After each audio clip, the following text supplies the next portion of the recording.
За бүгдээ хамтдаа өнөөдрийнхөө чимээгүй цагийг эхлүүлье. За өнөөдрийн чимээгүй цагийн сэдэв би чиний төлөө залбирсан гэсэн сэдэв байна. За Библийн ишлэл Луг 22-ын 32-ын эхний хэсэг.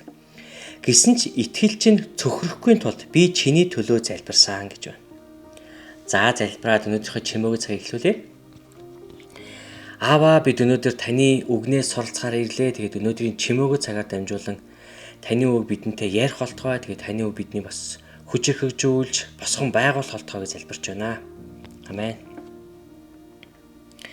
Дасгалжуулагч хийж байх үеийн минь мартагдахааргүй дурсамжтай мөчүүд надад олон бий. Удахгүй болох тоглолтын талаар огт ярилгүй бэлтгэл уулзалтанд сууж байснаа санаж байна. Ихэнхдээ бид гүйцэтгэх даалгавраа мөн тоглолтын эхний хэсгийн талаар эргэн хардаг байсан бол тэр уулзалтыг арай өөр маягаар хийж билээ. Би тоглогчдод тэдний төлөө залбирсан гэдгээ. Мөн тэднийг талбай дээр аюулгүй байж хичээлдээ сайн байхын төлөө залбирснаа хэлсэн юм.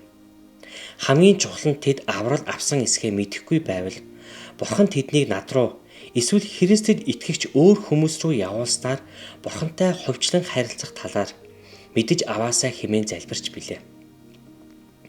Тэр өдөр би багийнхандаа тоглолтын төлөвлөгөө ярихгүй гэдгээ мэдгдсэн.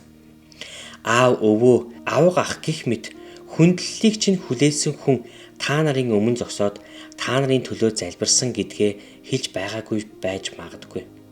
Өнөө өглөө би эртлэн босоод та нарын төлөө нэг бүрчлэн залбирсан гэж хэлж билээ.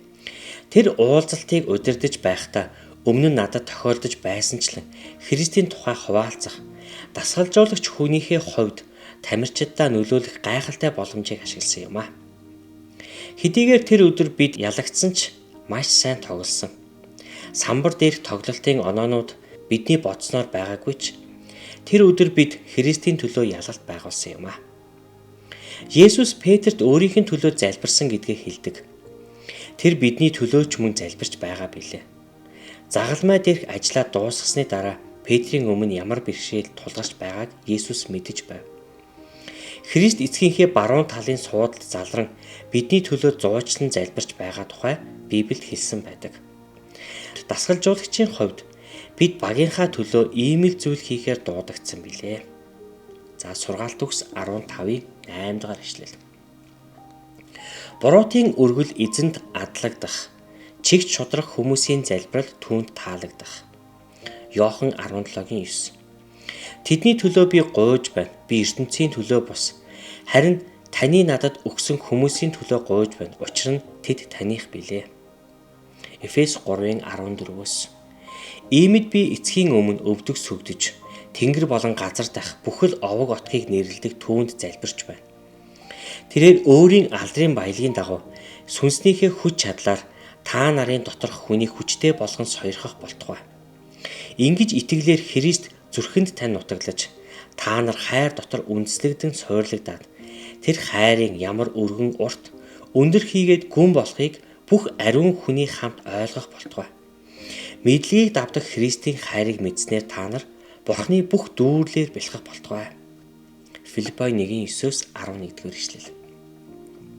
Хайр чинь мэдлэг ба бүх хэрсүү ухаанаар улам бүр бэлхэх болтугай гэж би залбирдаг. Ингэснээр та нар Христийн өдөр хүртэл цэвэр гимгүй байхын тулд аль сайныг дэмжих юм а. Ингэхдээ Бурхны магтаал ба алдрын төлөө Есүс Христээр ирэх зөвхт байдлын үр жимсээр дүүрэн байх тун. За өнөөдрийн чимээгүй цаг та бүхэнтэй ярих болтугай. Тэгээ Бурхан та бүхнийг ивэг